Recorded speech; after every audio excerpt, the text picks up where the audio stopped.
Hi, this video is to help you with tonguing on the saxophone. And for this video, I'm just going to use simply the neck, mouthpiece, reed, of course attached with the ligature.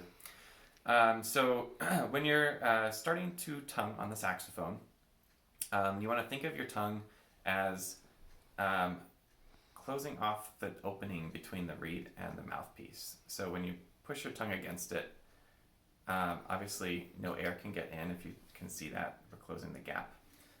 No air can get in. So if you were to blow and your tongue was pressed against the reed, it should sound like this. No sound, right? Because no air can escape. So when you release your tongue, then air can start to move through the instrument, the reed can vibrate, you're going to produce sound. So I'll go ahead and demonstrate that. Okay, so my tongue was on the reed, and then as soon as I released it, then the sound began.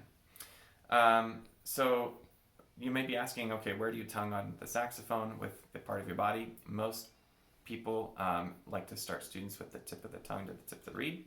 So that means if you stick your tongue out, touch the tip just so you can kind of feel where that is, then your tip of the tongue should be coming up to the tip of the reed, and then of course releasing to start the sound.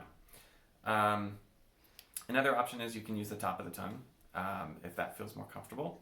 There are lots of people who do it that way, but if you at all possible, you might want to start with the tip of the tongue, tip of the reed.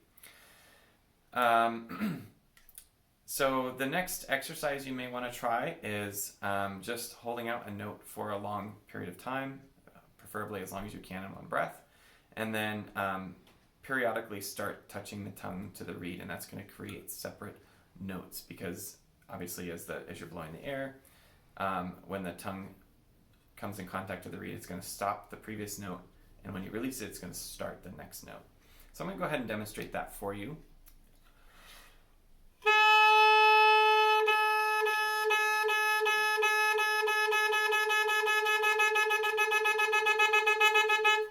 Okay, so as you can tell, now you're creating separate notes, right? You definitely want to avoid making sure you're not doing this by closing off the throat or with stopping the air. I can show you kind of what that sounds like. This is definitely something we want to avoid. Because as you can tell, there's no real clear definition to the start of each note. Also, as we start to play faster passages, the rate at which you're going to be able to play is going to be so much slower than the tongue, because the tongue is one of the fastest muscles in the human body. So there you have it. That is how you tongue on the saxophone.